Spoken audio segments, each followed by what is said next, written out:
Hello, everyone. This is a special edition of release management. What we're going to be doing here is doing a cut of the 1.16.0-alpha.1 release for Kubernetes.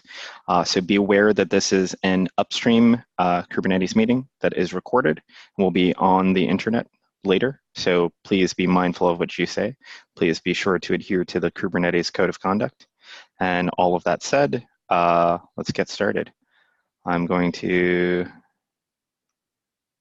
share my screen and close Slack and maybe close all of these tabs.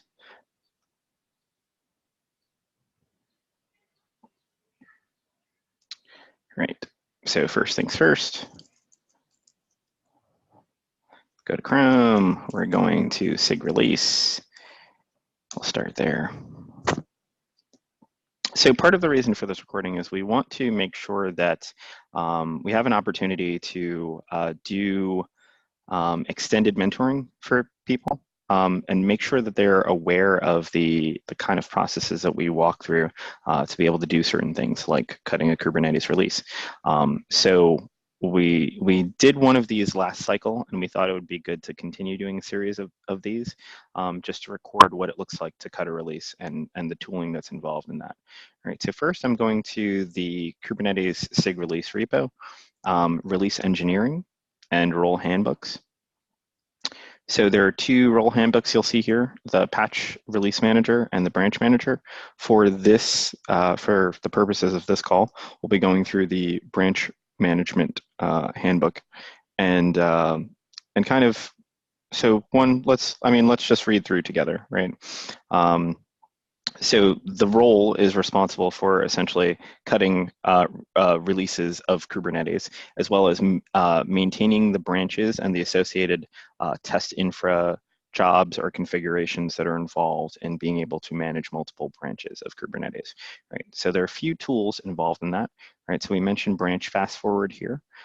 It's not something that we're going to be required to use for this call, at least. That's kind of a task that happens throughout the release cycle once we actually cut the 1.16 branch, right? So right now, basically what happens at the end of a cycle is as we're getting to cut a release, it basically kind of like bumps the version in CI, right? So the version after we cut 1.15.0, the next one is 1.16.0-alpha.1. Right, so that's the release that we'll be cutting today. So there's some expectations that we have, that you're familiar with some Unix commands, you are familiar with Git a little bit, you have some familiarity with Google Cloud, the cloud build and cloud storage specifically. So I don't have a lot of experience with GCP.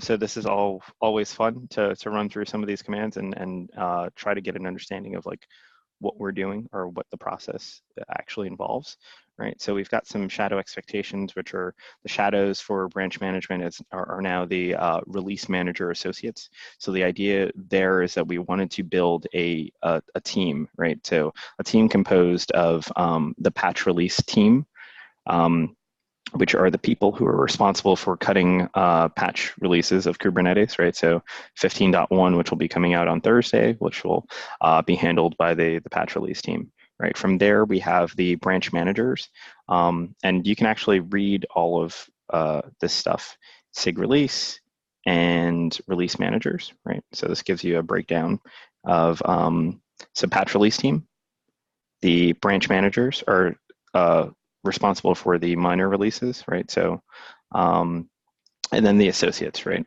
So the associates are the old branch manager shadows. The idea here is that we want to essentially build a career or contributor ladder, right? To give people the tools that they need to be able to elevate from an associate to a branch manager to a patch release team member, as each of those roles have different requirements in terms of the level of access and the things that you can and cannot do.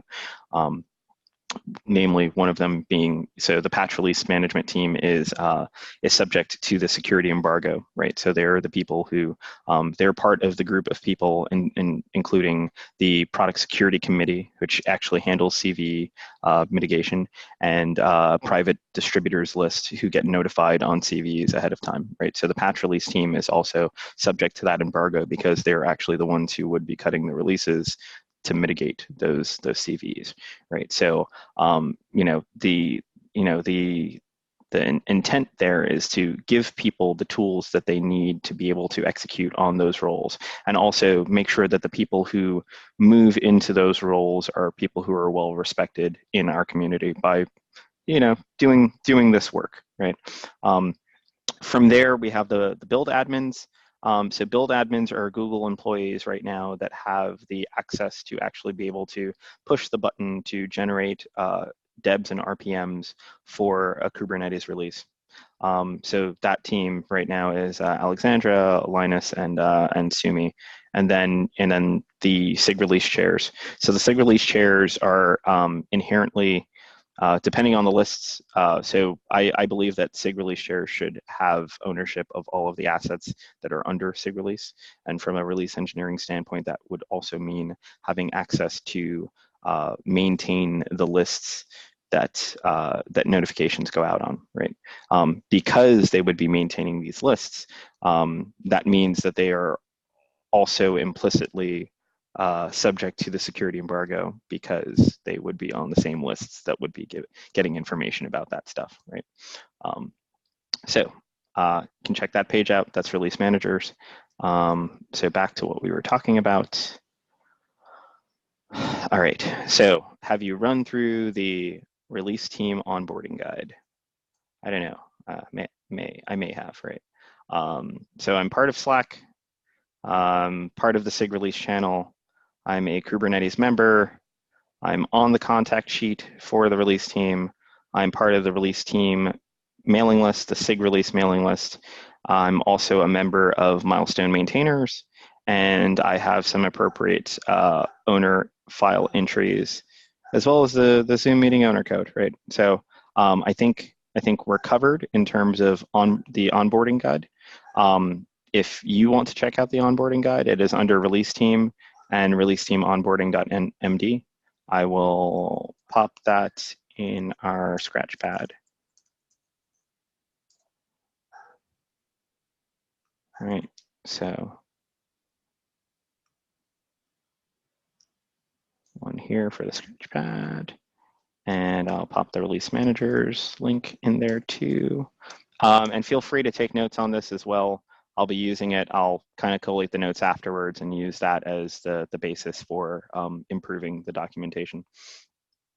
Now, all right, so a few things that we need to do, right? We need to make sure that we are on the release managers Google group. That is true for me. So we note here that we may give that access to branch manager shadows, our release manager associates, in the cycle, assuming that they can prove that they are stepping up and doing the work required to get that level of access, right? Post permissions to Kubernetes announce. I won't need that for this, but I do have access to that. Machine setup. Do I have a Linux OS? I do. It's saying that the Mac and Windows are not supported by the release tools today. That is slowly changing. We're trying to enable the scripts to work for Mac OS so we can get more people involved in that. And there are some references here that I won't need because I think that's assuming that we want to do some of the stuff in a Docker container. But I don't need to since I have a Linux OS, right? Do I have SSH keys? I do. Have I installed Google Cloud SDK? I have. So let's get here. Google Cloud, G Cloud, and init, right? So I will open a new tab and let's do this. We'll go over to SIG release, right? So, okay, head detached. I don't want that. Right, making sure I have some new stuff from the repo, and then I'm going to reset and just take a look at that really quick. So we added some unit tests, fixed some indentation. All right, so everything should be good here. Clearing that. All right, so we said gcloud init. Right, okay, right. So it looks like I have this account. I'm attached to this project, case release test prod. That's not the project I need to be in, but we'll fix that soon. Right, I want to reinitialize that config with default settings. It's going to do some stuff. I'm going to use my email address, and now I can choose the project that I want to target, right? So I have access to a few different projects. The project in question that we're going to use today is a Kubernetes release test project, right? So I'm going to go ahead and hit that, right? Fine, I'll choose a default zone, or not. I don't really need to do that. Do one more time.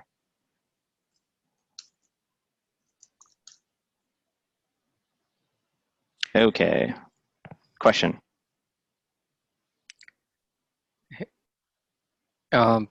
Stephen, do you hear me? Yep.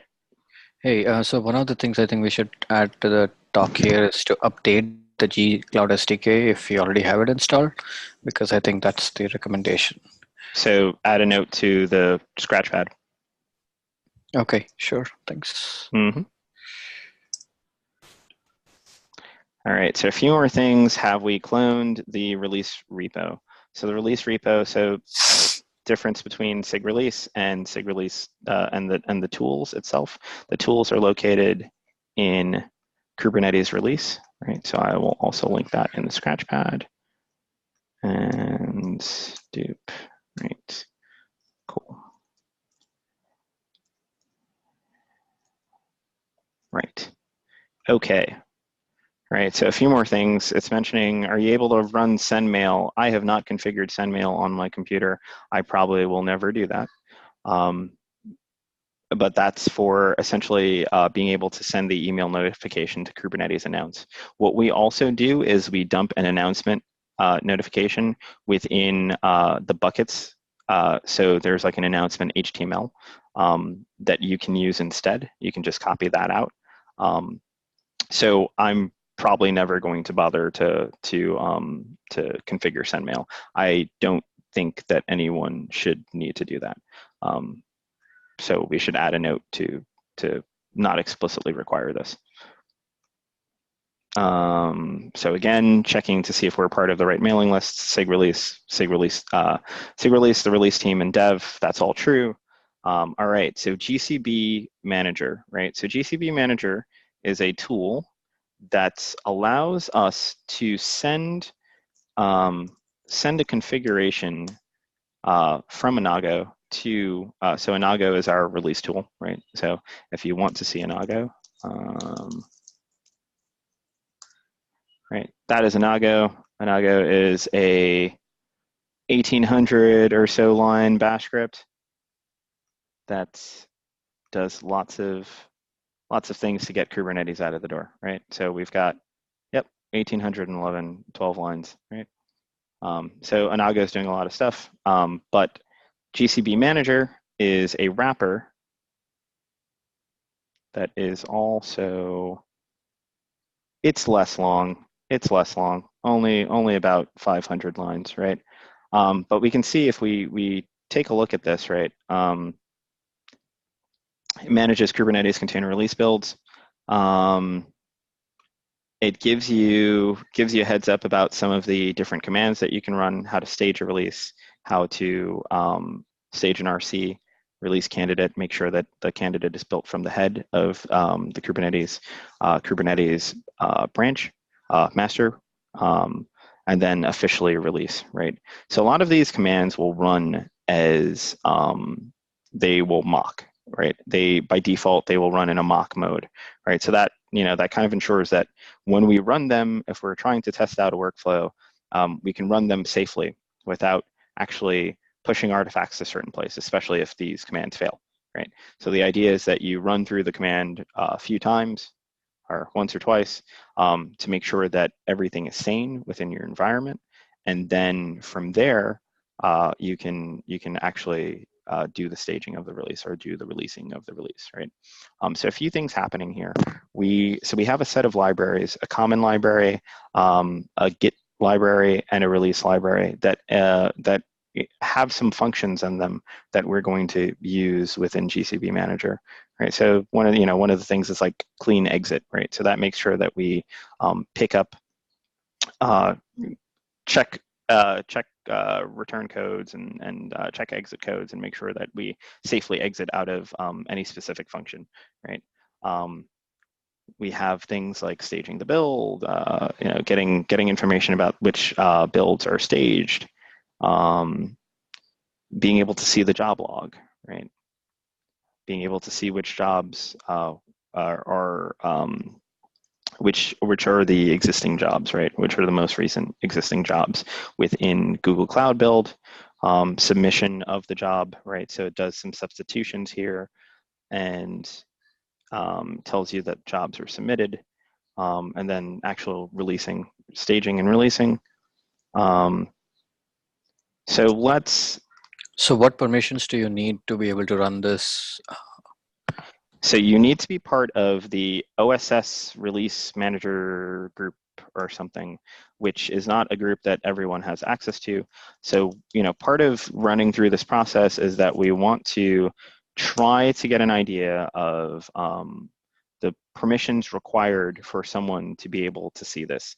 So part of the reason that I am doing this tutorial, or I think tutorial may be a nice term for it since I'm going to be bumbling through it. But part of the reason I'm doing this is because I have the requisite access to see all of these things. I'm an owner for this project. But you can see there is an OSS Kubernetes release manager role. And that role gives you access to Cloud Build, to see some of the IAM stuff, to push to GCS buckets, as well as I think some access to the registry, right? Does this tie with any of the owner files? No, absolutely no. Okay. No. So there's no association between GCP and anything that we have stored in GitHub. Now, eventually, what we'd like to see, what I'd like to do is have so something similar to what the K10 group is doing, right? Which is essentially groups and groups.yaml, right? So they have a set of groups that are defined for Google groups within the Kates.io domain, which define who gets what, right? And then they use these groups to assign roles, IAM roles, right, within GCP. So I would like to see something similar for this eventually, so that I can provide a viewer role for release manager associates, so that they can start to poke around here, even if they won't have the access to actually push the button. So again, this comes back to reputation, and doing the work, the requisite work to actually stage or release something. We need to make sure that the people that we give access to this are in the project, are known in the project, will stay in the project for some time, and the only thing, the only way we can do this is, by seeing them do the work, right? Seeing them active in the release engineering subproject over time, figuring out what the graduation criteria between having a viewer role and having a set of edit permissions, or that OSS Kubernetes release manager role is, right? So today, today we are not opening up access to that, but now that I have owner rights on this, I can start dumping IAM roles and crafting roles to allow us to do that. At that point, we'll fold those roles into the release managers and release managers private groups. That way we can just assign IAM that way, right? And then eventually we can move to something that's YAML based and pretty like this.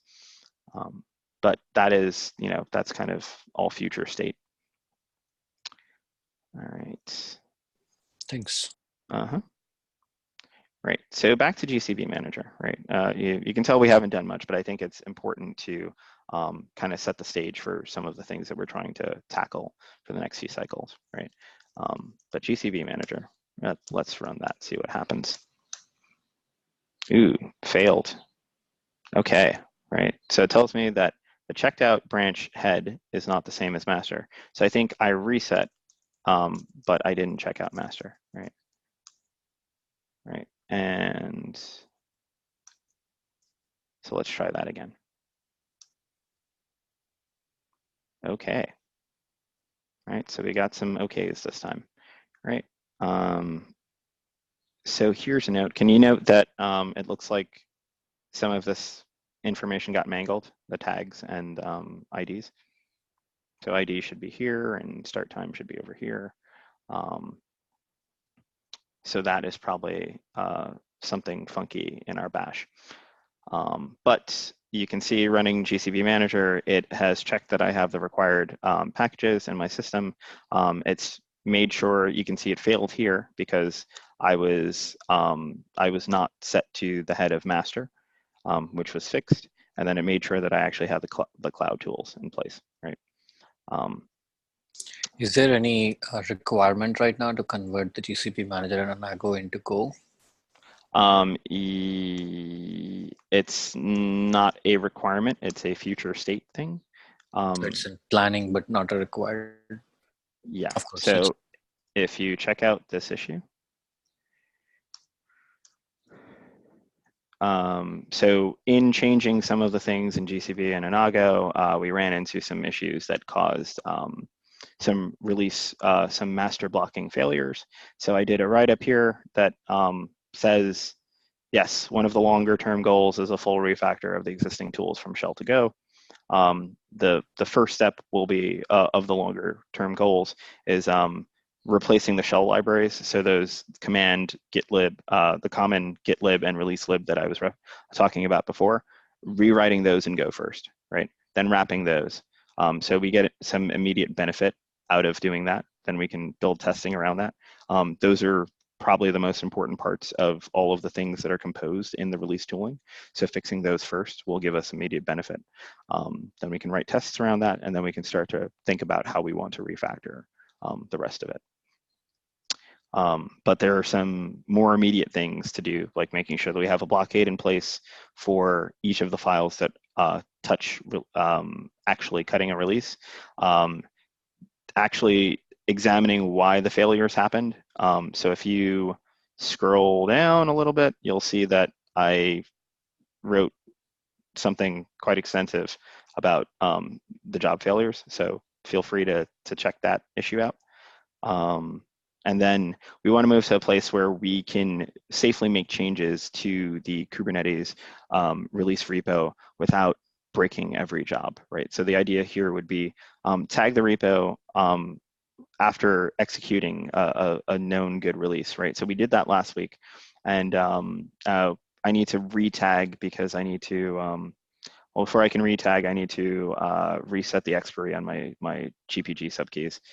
So that's another thing entirely.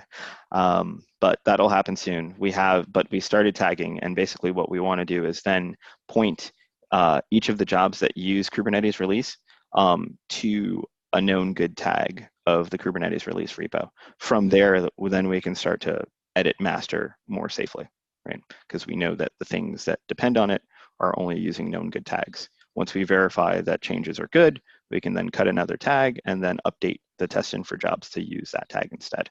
And that's kind of the way that they do it for bumping images for like Kubekins, EDE, and stuff like that, right? And then, so set up a periodic pre-submit that emulates one of the existing jobs that broke recently. That is in process already. You can check out that link. And then,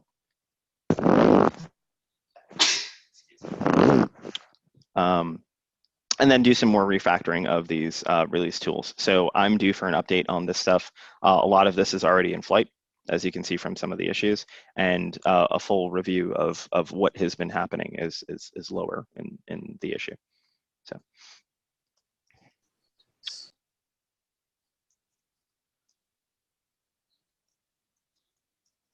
All right, so the release process, right? We do a few things. There's a stage, there's a release, and a release notify, right? You can see that when we're actually doing a release, we include that no mock, which we won't be doing here today, or won't need to do here today, and we won't be doing the release notify stage, right?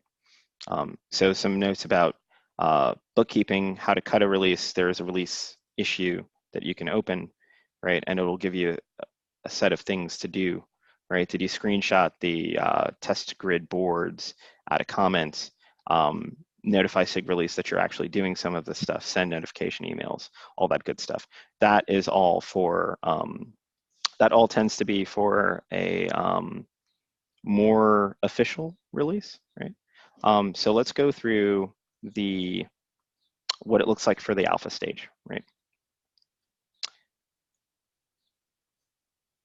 All right, so first thing I'm gonna do is stage master. Right, and that should return fairly quickly. Right, now it says that it has submitted a job to, we have a build here. We've submitted, essentially what we've done here is wrapped Inago and submitted a job to Google Cloud Build, right, to run that Inago command. Now, I can either do a GCB manager tail of that build ID, right?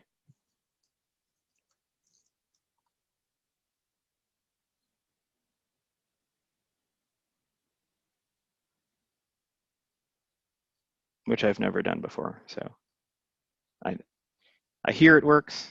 Well, we'll see.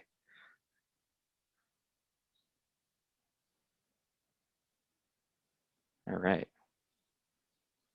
Okay. I don't know how long this is supposed to take, personally.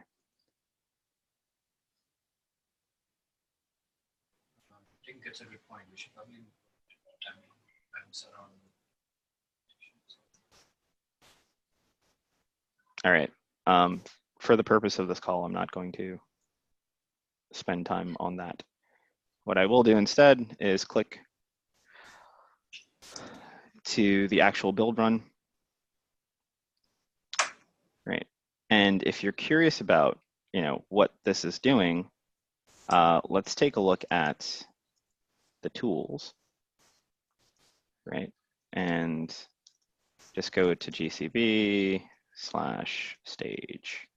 right? So there is a stage.yaml in our, under GCB, under the GCB folder in our release tools that defines, and anyone who's concerned about me leaking secrets, I'm not leaking a secret. This is encrypted. This is base 64 encoded of an encrypted blob. So don't worry about that.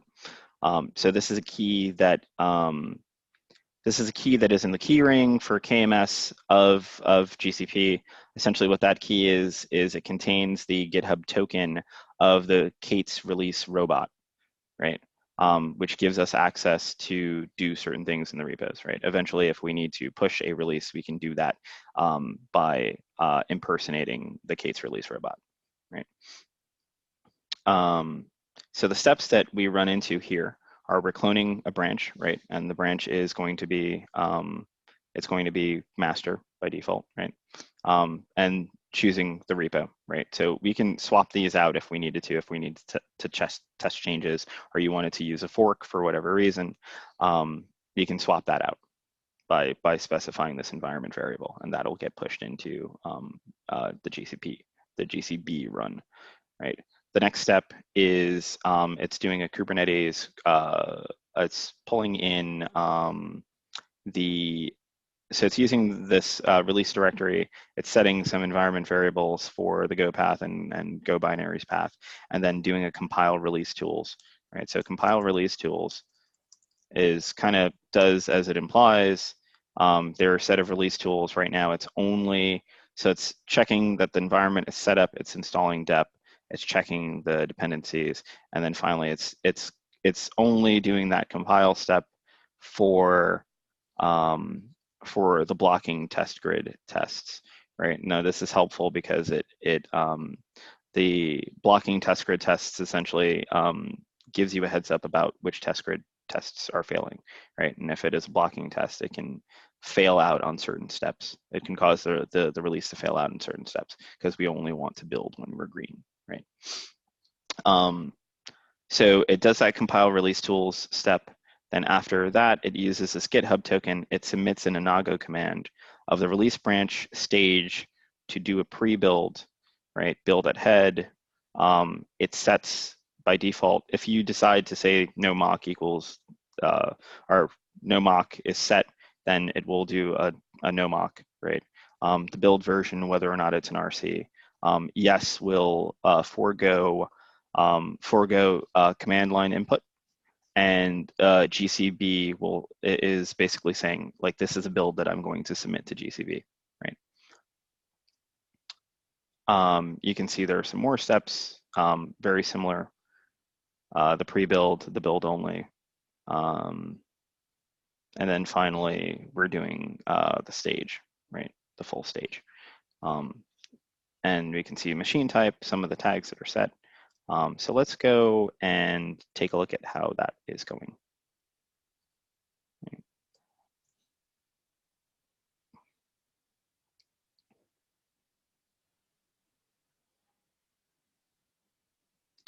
Right, so it's cloning its release. It is doing that cross.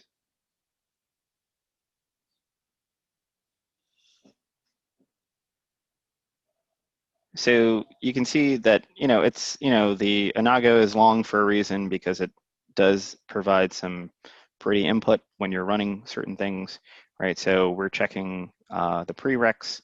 Do I have the right packages on my system? Docker versions, right? Do I have the appropriate ACLs to do what I'm about to do?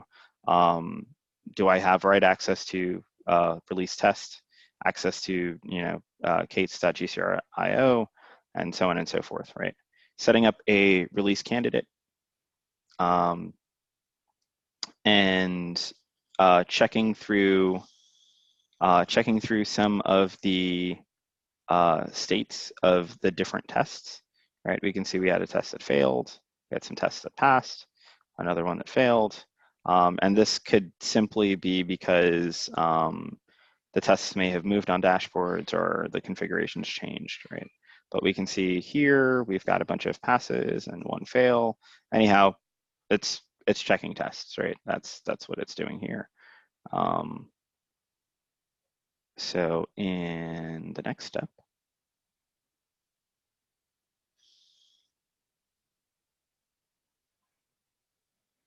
okay, really checking a lot of tests.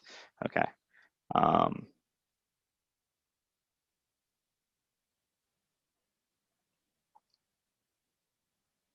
All right, so nothing going on there. But full logs are down here, right? And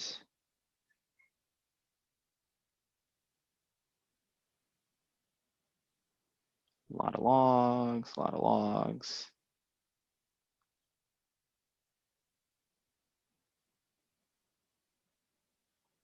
So seeing some of these failures aren't not necessarily concerning in the early stages of the cycle, but this could be concerning later on in the game.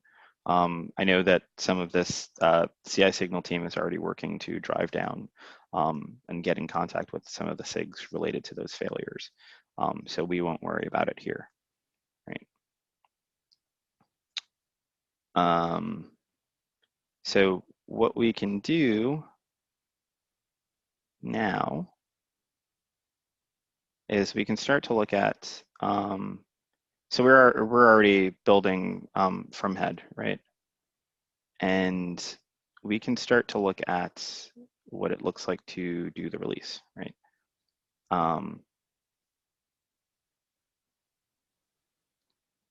Right, that. Right, so we're saying that we're essentially good here. this is, okay, let's actually read this, going back up. Right, so here what we could have done is make it a little clearer that there are two things that you could do. Build from head essentially says, let's forget about analyzing the test data, and we know where we want to build from. Let's forget about that, right?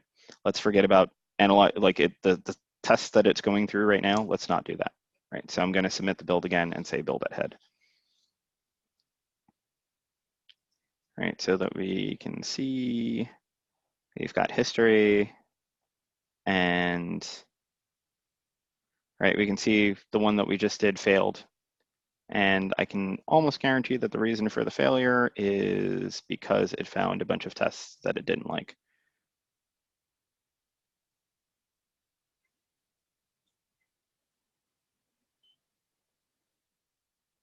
Right? So it said, hey, I was unable to find a green set of test results, failed in get build candidate, right? So, again, this kind of shows you that we have some fail safes in the system to make sure that if you're running these commands in a certain way, that we will only allow you to release or finish the build if certain requirements are met, like we have green tests, right? So this is one of the reasons that it's so important, that we get a green signal from the tests that we have running in test grid before we kick out a release, right? So the tests that it's checking for, so you can see these, I'm working on moving these out of this board right now. But the master blocking stuff is the stuff that we really care about, right? So you can see that there is some sketchiness in terms of a failing test here, a few flaky tests here. As far as I know, I believe these are all being investigated right now. So we're not going to spend time on this call trying to debug these tests. I think there are already issues open for them. So, right.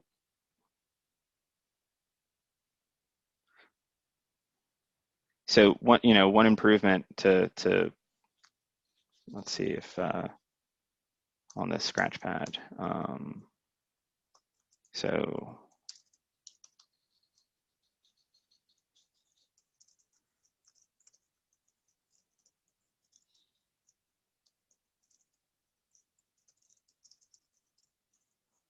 right. So we wasted time by not building from head immediately, right, during the alpha stage, because during the alpha stage we don't care about the tests, right? We've just started the release cycle. We expect some tests to be failing. Maybe we'll get to a point in the future where that is not true, but right now it is true.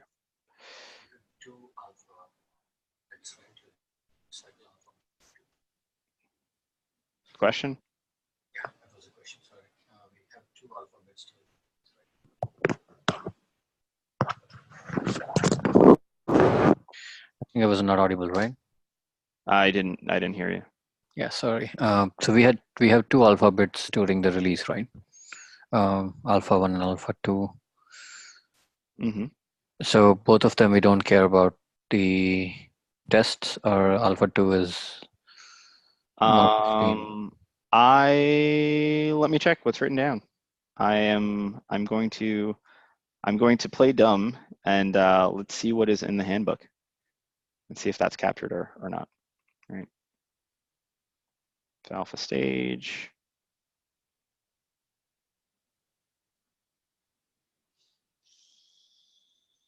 Yep, so early in the release cycle, it is likely that the build will fail. By default, the command will automatically look for a place where the release master blocking tests have green results, which traditionally has not happened on an ongoing basis. We need to get there, waka, waka, waka, blah, blah, blah, blah, blah. But in the meantime, this is what you should run, right? So we should have said this up front and then had a stanza about this stuff, right? So I think these are all already captured in, so assume that this is true for all alpha stages, right? Yeah. I think we have only one, but sometimes I think at one release we had a second alpha. Yeah, Yeah. let's, you know what? I'll be honest and say that I am not sure this time around. So let's see what's written down, right? So within SIG release and releases, release 1.16, you can see what the timeline is, right? So we've got an alpha 1 and an alpha 2 and an alpha 3, Alpha 3. Yeah, three right? releases. Yeah, that's good. Right. So So we'll get all some, the alphas are ignored. Ignore tests. Nice. yes. All right. So let's see how our build is doing. Also, what's the value we generate from this alpha releases? Do we expect people to test alpha releases that we cut? So I think, initially my grand vision is that I would love people to feel comfortable in consuming any Kubernetes release that we release, right? Um, that is not true today. I had done a survey about this, or like a quick poll on Twitter, asking like, hey, did you know that we do this, right? Like, or kind of like how many of you today are consuming Kubernetes patch releases or Kubernetes 0.0 are release candidates or betas or even alphas, right? And overwhelmingly, I think 55% of the survey said like, we didn't even know any of these things existed, right? So definitely, one of the goals will be raising visibility for this stuff. But we can only do that if we have confidence in the things that we're releasing, right? And I think right now there needs to be some work around building out something that we feel more confident in releasing as an alpha, right? And that is not to say the quality of the code going into Kubernetes, because again, that stuff is pre-submit checked, is end-to-end tested, but more so the quality of the underlying tools, right? So and the things that go into building the base for storing, for hosting, for managing artifacts, and so on and so forth for Kubernetes, right? So one of the things to look at in this case is like the so where do we store alpha releases? Let's say like the debs and RPMs for alpha releases. Anybody know? I think we have a Yum repo uh, hosted by Google. Trick question, they don't get So, published. oh, Right? So it becomes like, how do we expect people to consume them if if their primary method of consumption for packages is going to be Yum or apt? How do we expect people to consume them if they're not being published anywhere, right? so in the LTS survey, we asked people how many of you are using, I mean, which version of Kubernetes are you using? And very few people were actually on the latest version. So Right. the percentage of community that would be on the latest and then would be eager to also consume an alpha or beta would be less. What kind of audience we expect to test the alpha and beta then? Maybe we don't know yet. Okay, yeah, Is makes sense. yeah, yeah. It That's is valid. but is it a place that we need to get to? Absolutely. I think that there is definitely enough release work to do ahead of time to be able to get there. So let's take a look at 1.15. Right. So right now I'm in the apt repo. Right. Right. So 1.15. We've published kubeadm, kubectl, kubelet for 1.15.0 and nothing else, right? That's both on the unstable track and the main track, right? An additional thing to look at is that the way we organize these, right? Jesse unstable, Lucid unstable, precise, so on and so forth, right? The primary repo that we use on the app side is Kubernetes Xennial, right? And this is kind of a misnomer. We publish all of our packages there, right? So it's not specific packages that are meant to support Xennial. It's not that we don't have support for Bionic. We do have support for Bionic. Those packages are just in the Xennial repo, right? So one of the things to do is, like, before we can unleash people on this, I would like to see something like a Kubernetes stable, right? And Kubernetes stable publishes all the packages instead of Xennial, right? So I think there's, there are also several issues that we've gotten where people have asked, like, hey, are you doing support for Bionic? Or, hey, Buster is coming out soon, or Buster is out now, right? Have you, or do you plan to support it, or is there a repo that I can reference to use that? And the answer is yes, it's Kubernetes Xennial, right? But I don't think enough people know that. So, one of the tasks that I have is to make sure that we update the instructions when installing a kubeadm to mention that, like, Xennial is the go-to place for packages for kubeadm, kubelet, kubectl, Kubernetes CNI, and CRI tools, right? You were saying we support Buster or we support Xennial. We don't test against Xennial or. We don't test against multiple flavors of distros or anything like that. So yeah, okay. So So we. support is kind of maybe a misnomer. Okay. Yeah, Kubernetes stable would be much more easier name than Kubernetes Xennial. Right. Are just Kubernetes, right? And maybe have a Kubernetes and a Kubernetes extras or something like that, right? There's also an issue with intermingling, and I know that I know that we're veering off of some of the release stuff right now, but the actual release stuff, but like, make cross is running. This takes a little while. Let's talk about what the future looks like, right? Because this is important to all of this.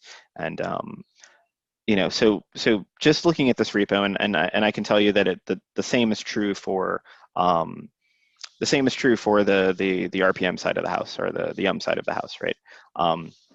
So some of the some of the ways that we we publish CRI tools, kubeadm, kubectl, kubelet, and Kubernetes CNI to the same repo, right? You can see that we have some depends here, right? So we ran into a interesting little thing for the last release cycle, not 1.15 but 1.14, where I believe the configuration of these dependencies was changed, right? So you can see that this is also a reference to how frequently the release tooling is updated, or the specs within the release tooling is updated. And this is also part of the reason that we are starting to, like, spin up a vast team behind this, because it needs to be fixed, right? And the only way we get that done is by having people in chairs, right, to do this, right? Yeah. So I remember the issue. We had CNI tools upgraded, and the older versions also started picking up the newer CNI tools. Exactly. Because they were all part of just one repo, and then it just got the latest matching, highest matching dependency. So yeah, so what we can do here is, and you'll notice for kubeadm for 1.7.8, right? Obviously not supported anymore, but as an example, you can see that the kubelet is still set to greater than or equal to 1.6, right? And same with kubectl. Now, if we move into 1.14 spelling, right?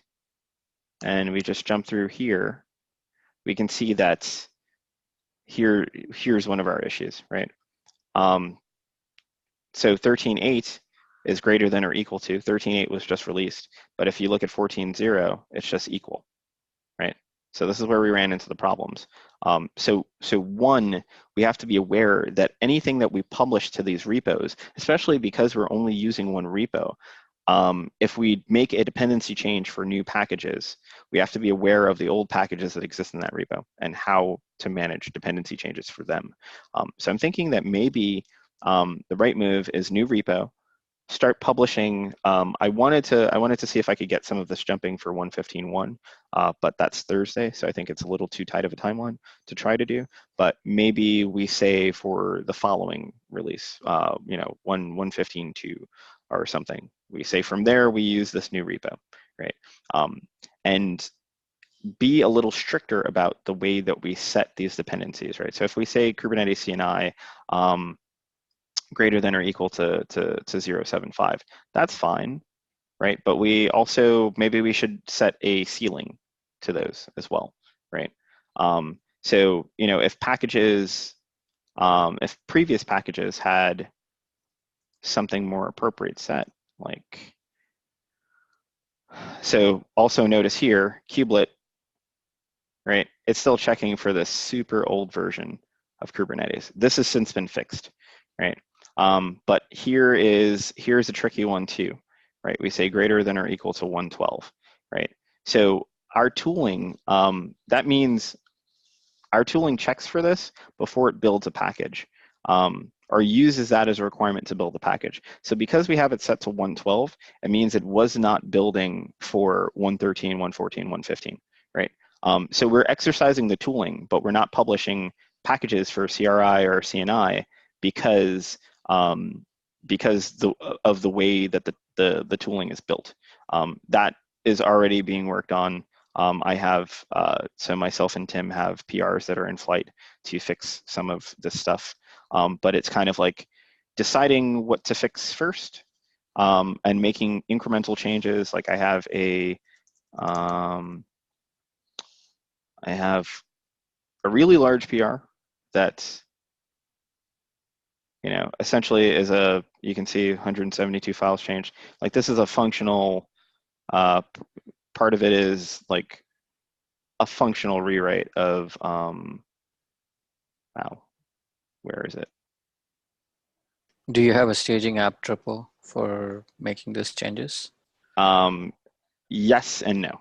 Um, so you can see the part of it, like if you want to read through kind of like what's in my head for this Kate's package CTL, I don't like this name, I'll probably change it. But the idea being that you should be able to, at least for now, the RPM stuff is written in, it's just a bash script referencing a spec file. The immediate fix for that is essentially breaking out the targets. So breaking out so that we build, so right now it's a kubelet.spec, and kubelet.spec,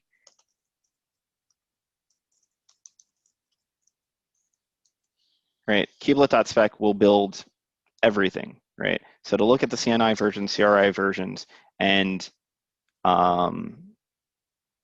it will try to build each of these packages, or it will build each of these packages, but it's all contained within this. So package blah, package blah, package blah, right?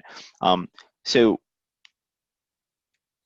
it basically means that we're tied to the existing logic here, right? And that every time we make changes to this, one, we should log the changes, but two, we should try to break some of this stuff out, right? Have a set of manifests that explain the state of the world for a specific version of Kubernetes, right? As opposed to continuing to roll forward the spec. So like if someone cuts a release at 113.8 or 114.4, right? Maybe there's some edits they do before they run that. And by maybe, I mean, I know that there are edits that they do before they run that don't make it back into the spec, right? So what Tim is doing here is essentially breaking it out into per version Kubernetes packages, and so on and so forth. So so the idea here is being able to bump the specs on individual packages, right, and control their dependencies more tightly without having to be bound to the entire ecosystem that is our package publishing, right? So that's the source, the specs file Yes. structuring. How about the repo structuring?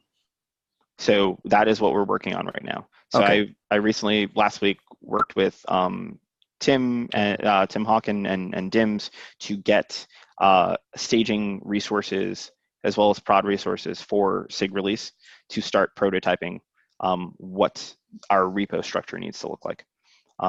So if you want to read about some of the things that we have in our head, this brainstorm is a essentially brain dump of conversations that Tim Pepper and I have had over the last 3 weeks before he was on vacation.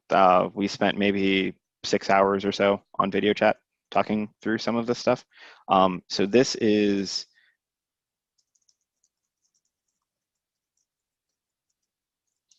right. So that is kind of like the synthesis of all of that discussion, right? What will happen next is, now that we have a lot of the details that we need, we were like, what do we need? What do we even, like, do we even know what we need yet, right? And, one of the things is, like, we need a place to host this stuff, right? We need buckets. We need to understand the artifacts that we produce.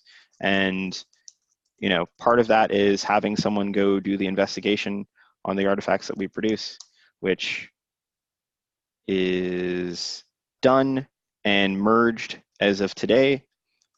Docker images, storage, binaries, run through all of the architectures, the SHAs that get produced, right?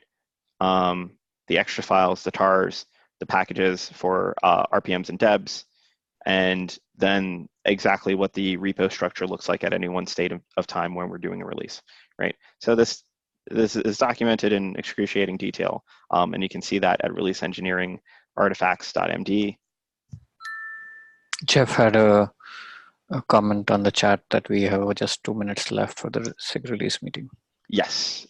So I probably should have scheduled more time and not tried to shove this into the slot between the PM meeting and the release meeting. But here we are, right? So tell you what, I think that that's a good start. We can do a part 2 if people want to, or I can just do the part 2 myself and record it. Let me know.